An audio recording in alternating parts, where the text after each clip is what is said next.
Hey everybody, welcome back to the channel. If you're new here, I appreciate you stopping by and hope you stick around. This is Coach Dave, and this is a viewer question that I'm going to answer about how to set healthy boundaries and what that looks like.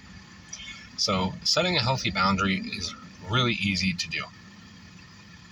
Even if you're not sure, even if you've never done it before, it's really easy to do. Now, this isn't to say, especially if you've been with a toxic partner, somebody that was emotionally unavailable or immature or an avoidant or a narcissist, that you go into your next relationship and you meet somebody and on the first date or the first time of talking and you just dish out, hey, I'm not going to deal with you cheating on me, running around, talking to other people, entertaining other people, talking to other people of the opposite sex. If you do any of this stuff, it's over, end all, be all, take it or leave it, I'm out. That's not how you do it. That's how we want to do it after we've been hurt. But healthy boundaries are when you guys are just mutually talking and you're getting to know one another. And they ask you things or you ask them things and you kind of vibe and you feel them out. Remember, really vet who you're with. So you get to know them. Really listen to what they're saying. How do they feel about their exes and what went on if they do talk about that stuff? Watch these red flags. Find out about them. If they say something like, I have a wandering eye. I don't cheat. I don't entertain, but I do like to look. You could simply say, that's something that I'm not willing to tolerate. And that right there is letting them know, this is my boundary. You don't have to overly explain it. You just let them know. That's setting your boundary. Holding your boundary is if they're with you or you are meeting them and you see them and you catch them in the act of doing it, you assertively, in a nice way, say, hey, caught you doing this. Now this is where they might deflect. This is where they might own up to it. And this really gives you the character of who you're dealing with. But this is where you sit there and you hold that boundary. And then their actions have led you to what you just did. Now it's going to be their reaction to you holding it that decides what happens next. If they're honest and they own up to it and they say they're sorry and there's changed behavior, you held your boundary, everything's fine, they moved on from it with you, good. Boundary held. They know not to do it again. If they lie to you about it or they continue to do it, that is pushing your boundary and you're holding it. You do not, under any circumstances, remove that line and let it get pushed back towards you so that you're falling backwards so that their disrespect can keep allowing that to happen. You don't do that at all. When that happens, if you've told them, like, this is a deal breaker for me, I can't tolerate this, I won't put up with this, that's when you stand on business. That's when you say what you mean and mean what you say, and you exit the relationship. You end it. Because if you push your boundary back and you allow it to happen, if you allow it to happen, you're asking for it to happen. And then you have no room to argue because you allowed it to happen.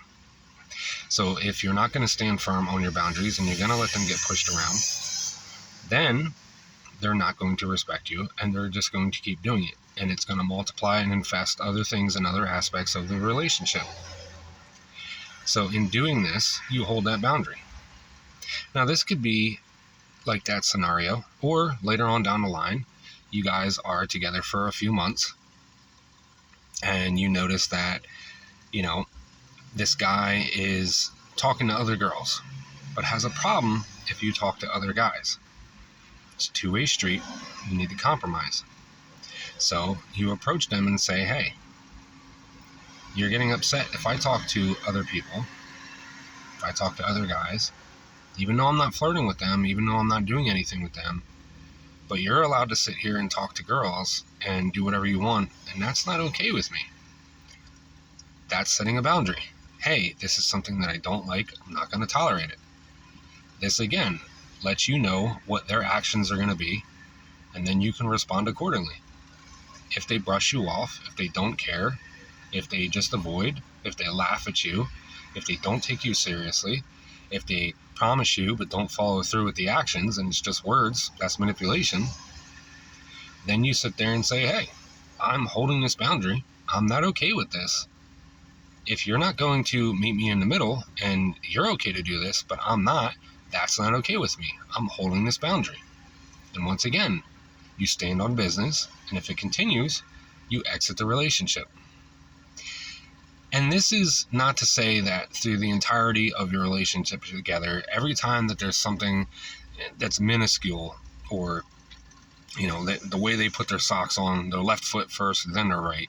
Oh, I am not going to tolerate you doing that. You need to put it on the right foot first, then the left. Like, you don't do this to be controlling or manipulative. That's what toxic ass people do. This is healthy stuff, to set healthy boundaries.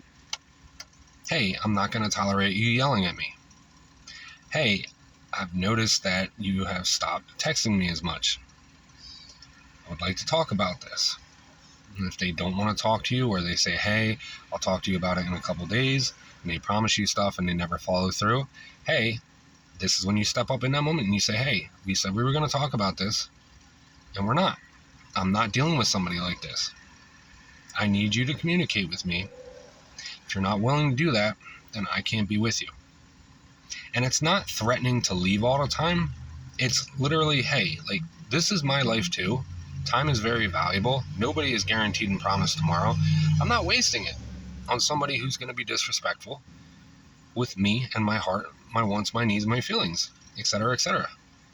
And this is all you do. You set a healthy boundary, you hold it, maintain it, and that's it. You stand on business. And you don't allow yourself to be pushed around. Now, there are times, again, where you compromise. And it's not compromising to the point where you're letting somebody manipulate you and gaslight you so that they can push your boundaries around. But if your boundary, for example, is something like, I don't really have the best example off the top of my head, but if it's something like there's a mutual friend, and this mutual friend is single, and this mutual friend kind of has a knack for stirring the pot. So you both decide mutually, hey, I'm not going to talk about our relationship openly with this person, and I would appreciate if you did the same thing and not do it as well. That's mutually compromising and not doing that. That's respecting each other, so that you don't go outside the relationship and tell other people your business and rely on them for something that you should be doing inner to talk together. Because some people feel like, hey, respect my privacy, respect our privacy, and we don't go outside the relationship. Because sometimes when you go outside the relationship for somebody else's advice, you're allowing them into your personal space and your partner's personal space, and that's disrespectful, especially when they've asked you not to do it. So if you're a girl and you go to a guy, this guy's waiting to get his chance to get in your pants more often than not. So if he can sit there and plant seeds of destruction and doubt, and you're venting to him, he knows all this stuff, you're going to be comforted by him. You see where this is going. And the same thing for a girl with a guy. So that's mutually setting a boundary together for the relationship, for the betterment of both of you. And you both hold each other to it. It's a standard. It's out of respect. And again, this is all how people perceive stuff. You can take it one way or you can take it the next. So before anybody sits there and starts lashing out and saying, oh, that's controlling, that's manipulative, you're insecure, you're this or that, it's not.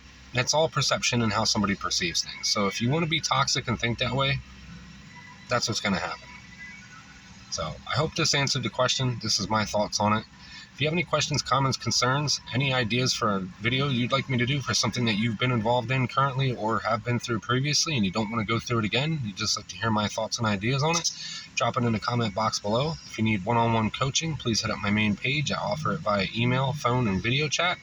I'm a little bit busier these days with my outside business and work, just life in general, making videos for you guys and answering questions and also doing a lot of one-on-ones. I appreciate you guys so much. If you want to set that up, bear with me. I will get to you. Thank you guys so much for the likes, comments, subscriptions, shares, everything. I appreciate you guys more than you'll ever know. Without you, this isn't possible. Thank you so much. I'll catch you in the next one.